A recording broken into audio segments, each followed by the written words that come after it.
Nosso Pai, somos gratos ao Senhor por esta oportunidade tão gloriosa de mais uma vez abrirmos as Escrituras. Pai, abre os céus para nós em direção a esse local. Abre também o nosso entendimento para que possamos compreender as Escrituras. Nos dê discernimento espiritual, Pai. Nos edifica nessa noite.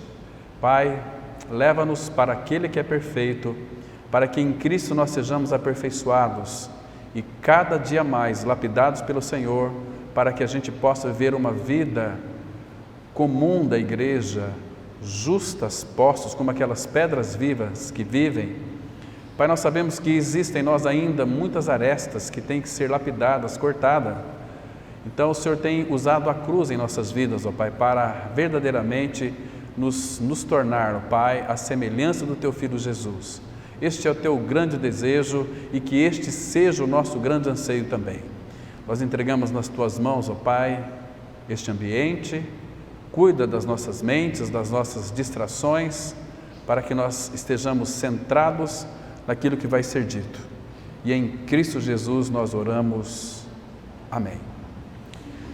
Irmãos, vocês observaram aqui que Eliseu pediu para que o seu moço fosse então colher ali, para fazer um cozinhado para os discípulos dos profetas. E ele foi então, obediência a Eliseu, e quando ele voltou, ele trouxe uma planta que ele não conhecia, e jogou na panela e começou a ferver. Depois deram para o povo ali comer, os discípulos dos profetas, e na mente daquele que foi buscar este alimento estava tudo correto, mas ele não sabia que na realidade ele tinha trazido veneno, porque ele pegou ali, ele colocou na panela um alimento que ele não conhecia, e nesse contexto aqui a fome estava reinando de uma forma assustadora.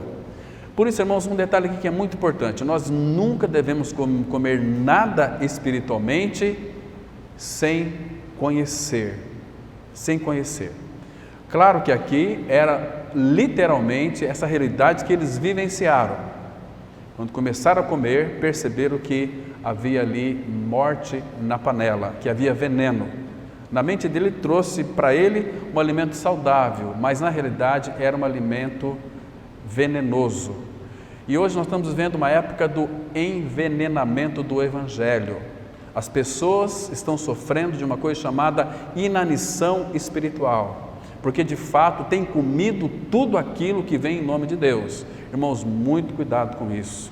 Nós precisamos buscar diante do Senhor como homens e mulheres espirituais, homens e mulheres que realmente já passamos pela cruz, que já morremos e ressuscitamos com Cristo, que temos o Espírito Santo habitando em nós. Então Paulo diz para nós em 1 Coríntios capítulo 2, versículo 15, que o homem espiritual, ele discerne bem todas as coisas. Discernir, irmão, é ter aquele cuidado e saber se aquilo é um alimento bom ou não. Por isso que o apóstolo Paulo, ele disse algo para nós muito interessante, que todas as vezes que nós estivermos diante de uma refeição, é para nós orarmos ao Pai, não pedindo para que Deus nunca deixe faltar, mas pedindo para que o Senhor santifique aquele alimento, porque aquele alimento, ele é santificado, purificado pela palavra do Senhor e pelas nossas orações. Não que as nossas orações têm algum poder de mudar alguma coisa. O que tem poder de mudar alguma coisa é aquele que escuta as nossas orações. Às vezes nós nos deparamos, com tantas pessoas que têm aí o dom de orar, tem o poder de orar. A pessoa ora e as coisas acontecem mesmo. Irmãos, eu não vejo que é dessa maneira, porque tem um princípio na palavra de Deus, 1 João capítulo 5, versículo 14, que segundo a sua vontade, Ele nos ouve, Ele vai atender as nossas orações, mas não da forma que muitas vezes nós suplicamos a Ele. Nós só podemos ter uma convicção de que as nossas orações serão respondidas com sim, é quando nós venhamos a conhecer a vontade do Senhor que está revelada nas Escrituras Sagradas. Então, até que o apóstolo Paulo, em Efésios, capítulo 4, ele diz assim: irmãos, não sejais nécios, mas procurai compreender a vontade do Senhor. Então, quando nós, em primeiro lugar, discernimos a vontade do Senhor, nós não vamos comer mais nenhum alimento espiritual envenenado. Está me entendendo, irmãos? Então, nunca coma nada se você não conheça. A palavra de Deus, através do apóstolo Paulo, 1 Tessalonicenses capítulo 5, ele disse assim: vocês examinem tudo e retende o que é bom. Claro que todo filho de Deus, ele é habitado pelo Espírito Santo. E o Espírito Santo, ele é quem vai discernir para nós e em nós todas as coisas. Então, é muito interessante isso, irmãos, porque às vezes você não percebe, mas a pessoa do Espírito que habita em você, se você já nasceu de novo, ele traz para o teu coração discernimento. Ele traz percepção de perigo. Ele traz, falamos hoje numa breve reunião, quando você de fato está para cair em mal, o Espírito Santo vai acender uma luz amarela de atenção. Ele não vai forçar você a não ir, mas ele vai lhe avisar, ele vai lhe instruir, ele vai lhe orientar. Agora, se você quer ir, aí é problema seu. Aí você não quer viver debaixo da dependência do Senhor para se autodirigir. E vocês sabem, irmão, desde Adão, quando ele quis se autodirigir, então Deus precisou de cobrar a responsabilidade dele. Deus não havia dito para ele que se vocês comerem do fruto da árvore do conhecimento do bem e do mal, vocês certamente morreriam? Satanás veio e os iludiu, claro, Eva, dizendo o seguinte: é certo que não morrereis, porque Deus sabe que no dia em que dela comeres, se vos abrirão os olhos, e como Deus sereis conhecedores do bem e do mal. Então isso instigou nela um desejo para conhecer. Então ela comeu do fruto que Deus havia dito para não comer. Então, por aquele ato de desobediência, o pecado entrou no mundo e Adão pecou voluntariamente. Irmãos, a partir daquele instante, a partir daquele minuto que Eva ingeriu o fruto da árvore do bem e do mal, ela gerou uma semente chamada iniquidade, chamado pecado. O pecado entrou no homem, então todo homem que nasce neste mundo, nasce pecador, e com essa árvore do conhecimento do bem e do mal, ela tem duas raízes. Todo ser humano, ele é bom e é mau. Essa árvore do bem e do mal aqui, ela é muito perigosa, e há quem queira viver por essa árvore. Então, dentro de um processo educacional, ele consegue, claro, sempre estar dando um alto significado para o seu lado bom, mas aí fica uma pessoa enrustida. É igual você colocar uma pedra na boca de um vulcão, uma hora aquilo explode, e a pessoa diz assim: eu não queria fazer isso, mas fez. Paulo vai explicar isso lá em Romanos capítulo 7, ele diz assim que o bem que quero fazer, esse não faço, mas o mal que não quero, esse eu faço. Ora, se faço o que não quero, já não sou eu quem faz, mas o pecado que habita em mim. O pecado que habita em mim. Agora, irmãos, por outro lado, Cristo ele veio com uma finalidade de erradicalizar de nós o nosso pecado. Ele tirou, Jesus não veio perdoar os nossos pecados, o sangue dele purificou. Jesus Cristo veio para tirar o nosso pecado. Nós temos que entender que o nosso pecado é a fonte, é a origem que produz os pecados. Agora, Cristo veio como Cordeiro de Deus e ele tirou o pecado do mundo. E todos nós sabemos que foi lá na cruz, quando ele foi levantado da terra. A Bíblia é tão clara em mostrar que nós fomos atraídos no seu corpo, fomos colocados em Cristo Jesus, e ali nós morremos para o pecado, para a velha vida adâmica, para aquela bondade nossa e para a maldade nossa. Ele não levou apenas a tua maldade, levou a tua bondade também, porque a tua bondade não tem valor nenhum diante de Deus, porque ela está contaminada com o pecado. E Deus não aceita nada que o homem faça para tentar agradá-lo na base da sua carne. Porque Romanos capítulo 8 vai dizer o seguinte: porque o pendor da carne dá para a morte. Tudo que o homem faz para tentar agradar a Deus na força do seu muque, na força da sua carne, isto não agrada a Deus. Aliás, é uma abominação diante do Senhor. Porque tudo que nós fazemos na carne, nós desejamos e queremos reconhecimento. Não é assim? Eu fiz tanto por aqueles irmãos, fiz tanto por aquela igreja, e olha o que eu recebo hoje. Ninguém se importou comigo, porque estava servindo a homens. Servindo a homens. Em primeiro lugar, nós temos que, de fato, nós somos chamados, irmãos, para servirmos a Cristo. 2 Coríntios 5,15, a palavra fala assim: e Ele morreu por todos, para que os que vivem não vivam mais para si mesmos, mas para aqueles que por eles morreu e ressuscitou. Então nós vivemos para Ele. Agora você observa uma coisa interessante, que parece que o homem e a mulher, quando não quer crescer em Cristo Jesus, parece que ele fica desconfigurado na sua alma. A sua alma fica esquisita, fica estranha. A alma fica muito desanimada. A alma, de fato, quando vem uma tribulação, que todas as tribulações para os filhos de Deus são enviadas pelo Senhor, ele foi tão claro quando ele disse lá em Provérbios capítulo 3, 6, é para nós reconhecermos o Senhor em todos os nossos caminhos. Por quê? Porque Ele deseja, irmão, Ele quer endireitar as nossas veredas. Se Ele quer endireitar, porque as nossas veredas são tortas. Agora, esse crescimento, essencialmente falando aqui, é a santificação da nossa alma. Então, quais são os instrumentos que Deus vai usar? Nós sabemos que é a palavra.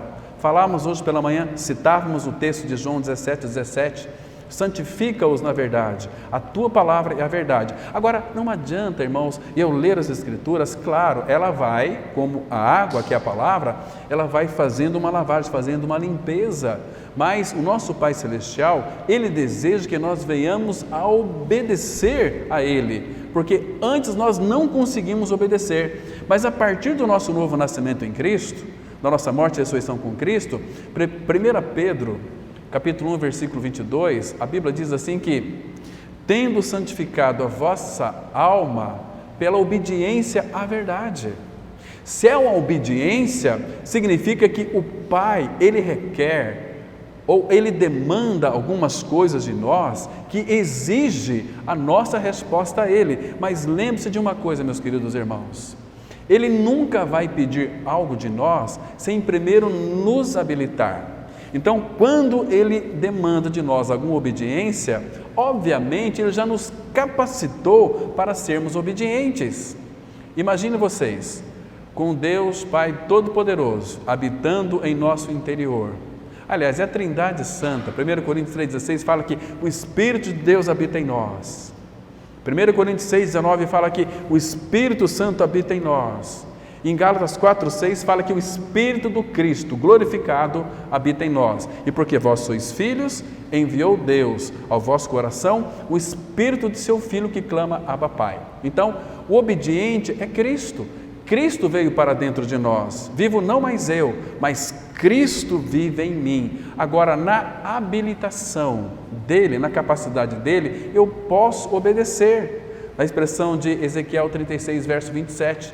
Porei dentro de vós o meu espírito e farei que observeis e guardeis meus estatutos, juízos, meus decretos.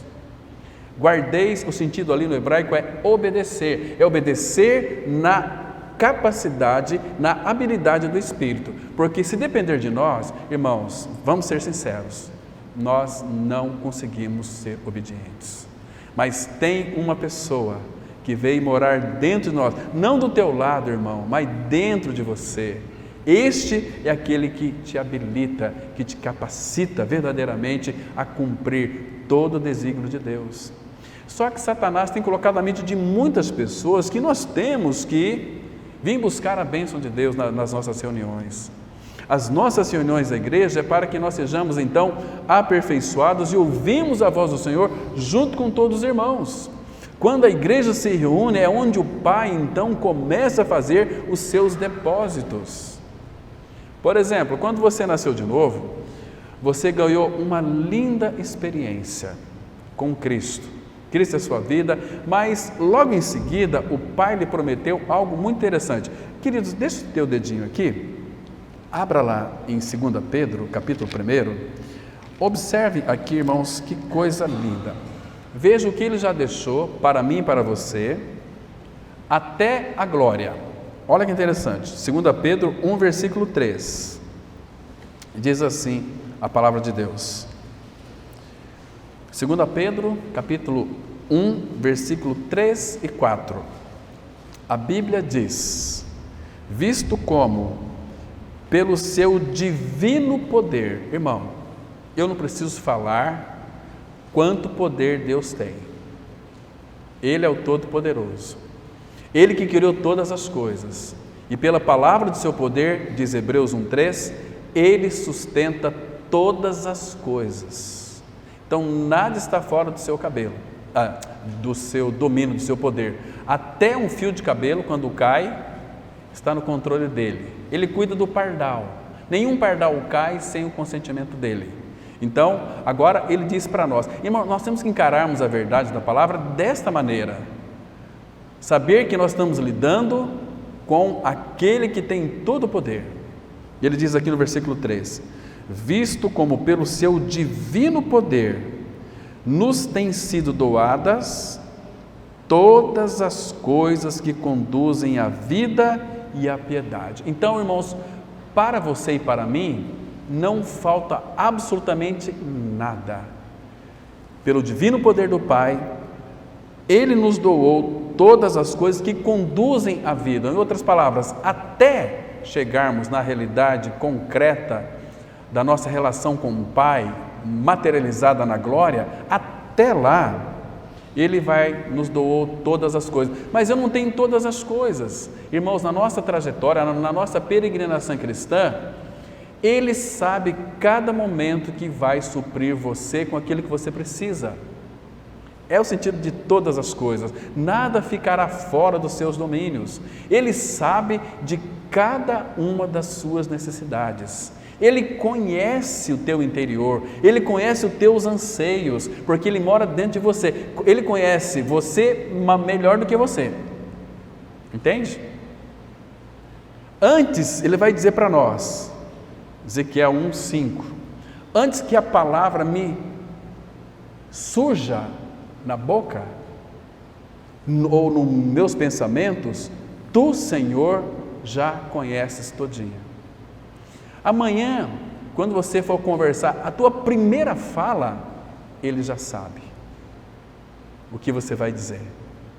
Então já está, não que Deus cronometrou que fosse assim, ou quisesse que fosse assim, Ele cronometrou cada milímetro, não, Ele já sabia, porque Ele primeiro construiu todas as coisas, Ele executou todas as coisas, para depois começar. Então, Ele sabe toda a trajetória da nossa vida, do início ao fim, nós não sabemos, então nós dependemos dEle. E graças ao Senhor por aqueles que aprenderam a depender do Senhor, porque Ele nunca falhou e nunca falhará, porque Ele é um Deus de palavra. E Ele disse aqui, que pelo seu divino poder nos tem sido doada todas as coisas que conduzem à vida e à piedade, pelo conhecimento completo daquele que nos chamou para a sua própria glória e virtude. Irmão, você já analisou esse versículo? Você foi chamado pelo Pai para a sua própria glória e virtude. Agora, olha o versículo 4, pelas quais nos têm sido doadas as suas promessas, as suas preciosas e muito grandes promessas. Essa palavra aqui, preciosas, ela é muito interessante. Ela fala que agora o Pai Tudo que dispensa a nós, e nós não podemos receber coisa alguma se não for de cima, e tudo que vem de cima para os filhos de Deus são coisas preciosas, porque Cristo pagou um alto preço. Então, irmãos, quando Deus coloca algo na tua mão, no teu coração, lembre-se, como diz o apóstolo Paulo lá em 2 Timóteo, lembra-te de Jesus Cristo ressuscitado dentre os mortos, porque foi através dele que tudo veio para nós, irmão. Vida eterna, sabedoria, inteligência, entendimento espiritual, discernimento de todas as coisas. E Ele nos ama tanto como igreja do Senhor, como um povo adquirido, como um povo separado.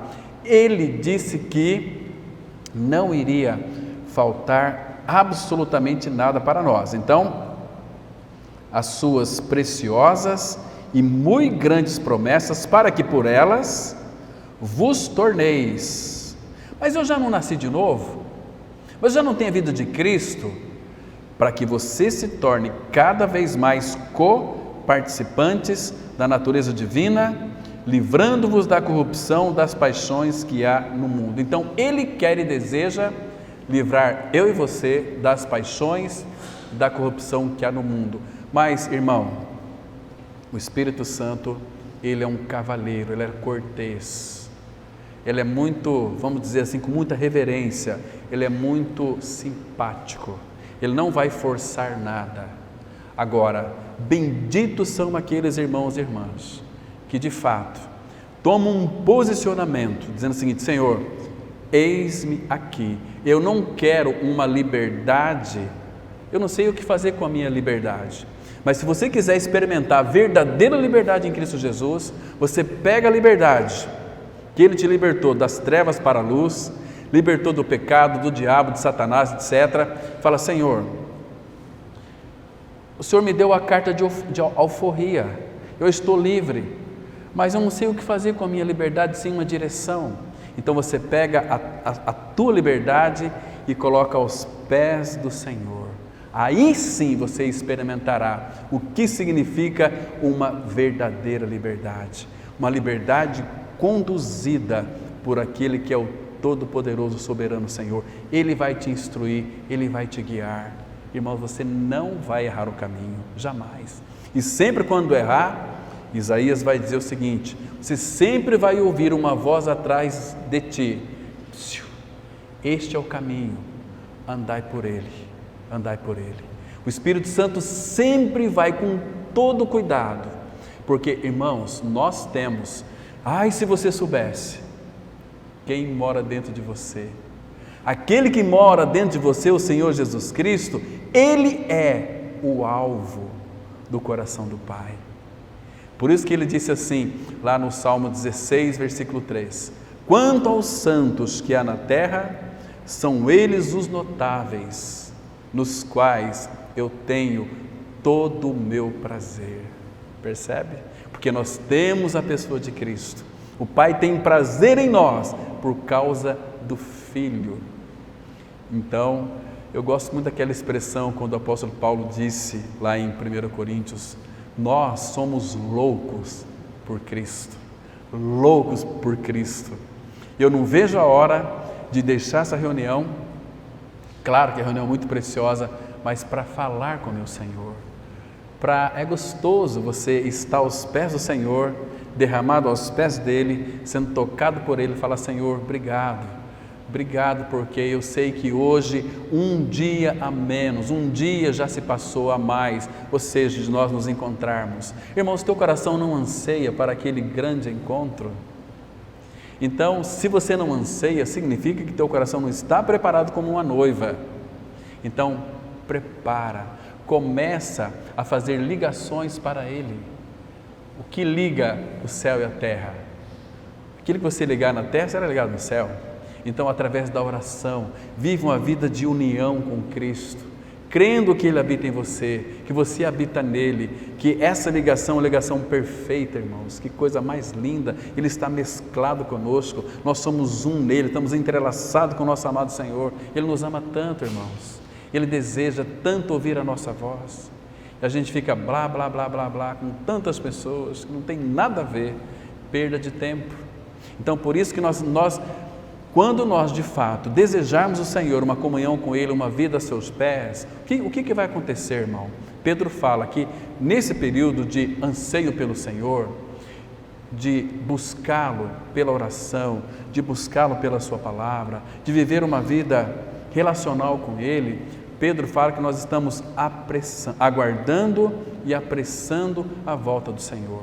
Irmãos, com apenas um dos nossos olhos para o Senhor, ele disse assim, para nós, a sua igreja, através de Salomão, com apenas um dos teus olhos, vocês arrebatam o meu coração. Meu coração, ele está dizendo assim, o Senhor, olha, quando vocês olham para mim, o que é olhar para o Senhor? Diz lá em Isaías 44, olhai para mim e sede salvos, é olhar para a sua palavra, é você adentrar no recôndito ali, no lugar secreto para falar com o Senhor em oração, você vai clamar ao Senhor. Ele diz assim lá em Jeremias, buscar-me-eis e me achareis, quando me buscardes de todo o vosso coração. Serei achado de vós, diz o Senhor. Eu vou se revelar a vocês, como o Pai de vocês, como o Deus de vocês. Irmãos, é maravilhoso essa comunhão, queridos. É algo que o Senhor anseia. Então, quando ele disse assim, arrebataste meu coração, abra comigo lá, por favor, em Cântico de Salomão. Cântico de Salomão. Vamos aqui no capítulo, vamos ler esse versículo aqui, no capítulo 4, Cantares, ou Cântico, capítulo 4, versículo 9. Aqui, irmãos, é a voz do esposo, é a voz de Cristo. Ele diz assim, olha que lindo, irmãos. Vamos ler com bastante atenção, porque é um versículo maravilhoso. Esse texto que nós lemos inicialmente aqui de 2 Reis, vamos deixar para domingo que vem, porque o nosso tempo é escasso, é um assunto bastante interessante. Então, domingo que vem nós vamos tratar sobre a morte na panela, tá bom? Hoje, porque o tempo já está indo muito rápido, mas diz assim, Cântico, capítulo 4, versículo 9. Olha aqui, irmãos, isso é para o teu coração, isso é para aqueles que de fato têm olhado para Cristo, isto é para aqueles que têm olhado para a sua palavra, vivido uma vida de oração aos pés do Senhor, não pedindo coisas, porque tem as orações de petição, é uma coisa, devemos orar sim, abençoa meus filhos, meus netos, meus pais, abençoa meu trabalho, abençoa meus irmãos, abençoa a igreja, aqueles que ainda não creram, é a oração de petição, mas tem aquela oração de intimidade, que você está diante do Pai, e aí, o que você vai falar para Ele? Pai, Senhor, me toca, Senhor, eu quero te conhecer, Senhor, se revela a mim, Senhor, me faz eu te amar, porque eu tenho apreço por Ti, me faz eu te amar, porque Teu amor já foi derramado em meu coração, pelo Espírito Santo que me foi outorgado, Senhor, me toca, Senhor, fica ali, gemendo diante do Senhor, querendo Ele, desejando Ele, irmãos, insistindo com Ele, porque vai chegar um momento, irmãos, que Ele, que habita em você, começa a se manifestar, presença do Senhor, você vai querer que aquele momento não se acabe nunca, você nunca vai ter segurança em nenhum lugar deste universo, a não ser ali aos pés do Senhor. Então ele diz assim, 4:9, arrebataste meu coração, minha irmã, noiva minha, arrebataste meu coração com um só dos teus olhares, com uma só pérola do teu olhar. Irmãos, quando nós, igreja, olhamos para o nosso amado Senhor, o sentido aqui de ter um coração arrebatado é a mesma coisa que Ele dizer para nós assim, olha, vocês estão me olhando, para mim é insuportável ficar longe de vocês. Para mim, é quase que uma loucura ficar longe de vocês. Irmãos, deixa eu falar aqui para vocês compreenderem de uma forma mais clara. Humanamente falando, você deve ter uma namorada aí, quem está namorando, tem o nosso irmão aqui que casou, né? E está com saudade da sua esposa, que ele vai buscá-la agora em outubro, né? Mas imagina a ansiedade do coração dele, quando ele se conversa, não pode se tocar. Imagina como o coração dele não fica arrebatado pela sua esposa. Ele que é muito falho, tem um amor humano também tem um amor divino dentro de si, que tem que ser desenvolvido. Mas nosso amor humano é um amor assim, louco. Agora imagina aquele que é amor, amando a sua igreja. Como que Ele nos ama. Irmãos, o dia que você descobriu o quanto que você é amado pelo Senhor, você vai viver uma vida de descanso aos pés do Senhor.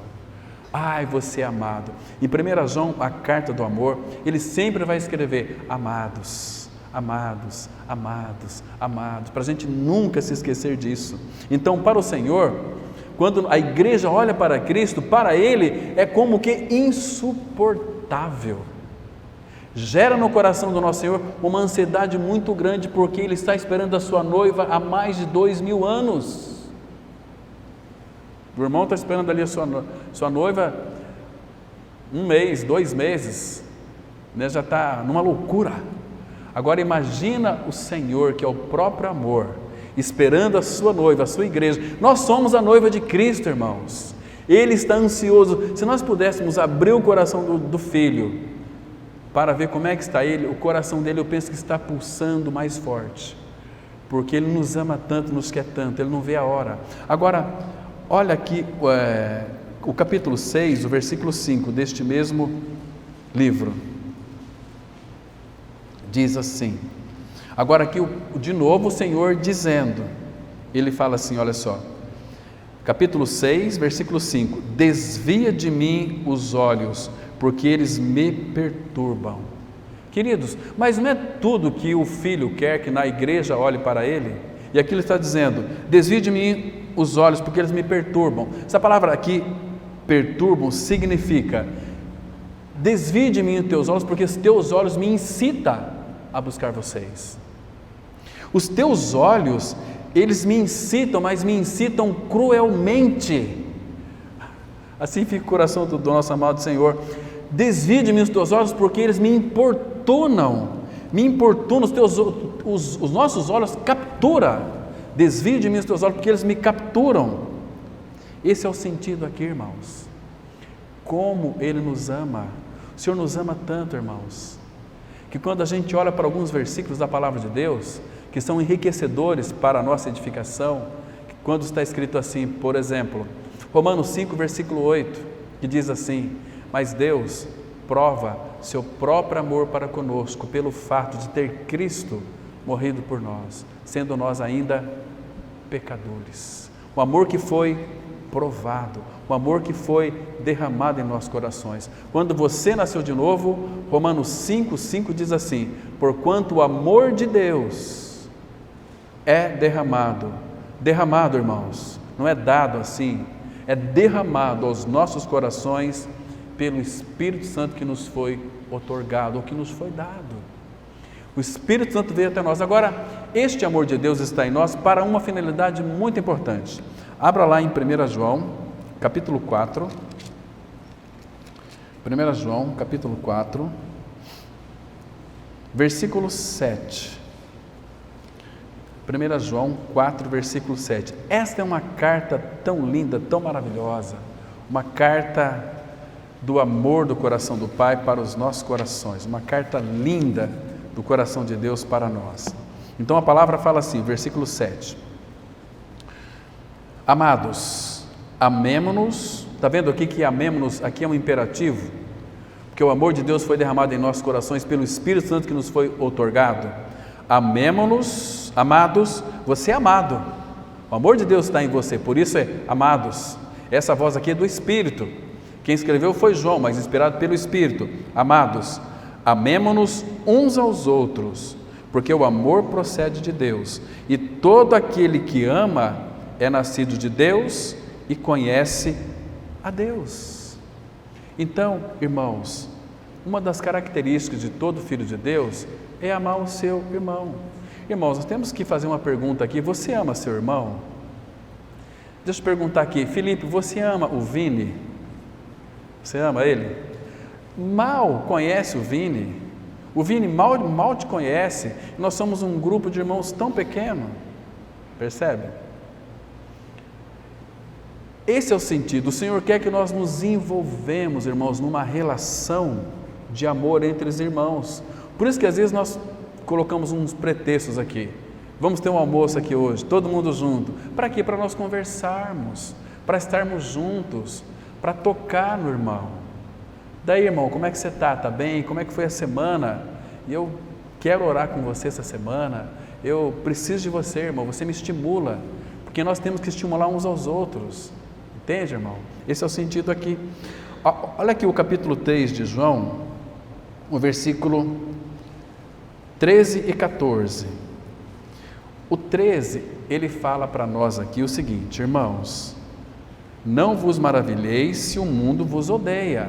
Irmãos, então não fica maravilhado, achando que isso é uma coisa extraordinária, o mundo te odiar, porque o mundo vai odiar os filhos de Deus. Por quê? Porque odiou a Cristo. Ele disse assim: se odiaram a mim, vão odiar vocês também. Mas então, ele falou isso aqui bem rapidamente, como que uma advertência para nós, como um encorajamento. Mas logo ele já entrou no versículo 14, que diz assim: nós sabemos, que convicção, irmão, nós sabemos que já passamos da morte para a vida, porque amamos os irmãos. Aquele que não ama o irmão, claro, permanece na morte. Você já parou para pensar que a vida da igreja envolve responsabilidade de cada um? Qual que é a nossa responsabilidade? Amar o irmão. Isto é difícil, irmão? Isso é difícil, amar o irmão? Porque amor também é uma atitude. Eu vou amar meu irmão, entende? Mas a gente gosta de amar os amáveis. E os que não são amáveis, não, a gente tem uma panelinha aqui, outra panelinha ali, isso não pode existir no meio do reino, no meio do povo de Deus. No reino de Deus não tem isso, nós somos irmãos em Cristo Jesus. Olha que nomenclatura nos foi dado: vocês serão chamados irmãos. E Jesus disse, irmãos, lá em João capítulo 13, versículo 34 e 35, vocês se lembram? Ou não? Eu vou ler para vocês e nós vamos encerrar com esse último versículo. Capítulo 13, versículo 34 e 35. Que mandamento lindo é este aqui! Mandamento do amor. É Jesus quem está dizendo aqui, irmãos. Aqui já estava a sombra da cruz. Ele disse assim: novo mandamento vos dou. Que mandamento maravilhoso! Então você já tem 10 mandamentos, então tem mais um aqui. Novo mandamento vos dou, que vos ameis uns aos outros, assim como eu vos amei, que também vos ameis uns aos outros. Nisto conhecerão todos que sois meus discípulos, se tiverem amor uns pelos outros. Não aquele amor de ouriço. Acho que pouca gente conhece ouriço. Você conhece, Toninho, ouriço? Conhece ouriço? Aquele ouriço quando, né? Às vezes tem algumas onças que quer pegar o ouriço, ela fica com a boca, os cachorros, com a boca tudo cheio de espinho. Não é esse amor de ouriço, que você chega já fere o irmão. É um amor acolhedor. É um amor seguinte: olha, irmão, eu te amo. Eu não te amo como devia te amar, mas eu quero te amar. Porque quando nós vivermos essa realidade deste amor, este amor contagiará essa cidade, esse país, este mundo. A maior força do universo, o amor de Deus na vida dos cristãos, na vida da igreja. Amanhã você vai sair para o seu trabalho, fazer suas atividades, o amor de Deus está em você. Louco para amar. O fruto do Espírito é amor. Percebe, irmãos? Então, que o Senhor nos ajude, irmãos, verdadeiramente a experimentar do seu amor, experimentar da sua graça, experimentar da sua misericórdia. Amém? Vamos ter uma palavra de oração e depois vamos participar da mesa do Senhor. Pai, muito obrigado pela tua palavra, tão graciosa aos nossos corações. A tua palavra, Pai, nos faz homens e mulheres graciosos, amorosos. Pai, a Tua palavra, ela é tão preciosa para nós. A Tua palavra nos vivifica a cada dia, nos alimenta a cada dia, porque é a pessoa de Cristo, Pai, o nosso verdadeiro alimento. A Tua palavra é viva e eficaz, porque o nosso Cristo é vivo, é o Senhor da palavra. Muito obrigado por esse tempo, Pai, de palavra que nós tivemos aqui. E abençoa, Pai, cada um de nós com a Tua palavra. Continue falando aos nossos corações. E em Cristo nós oramos. Amém.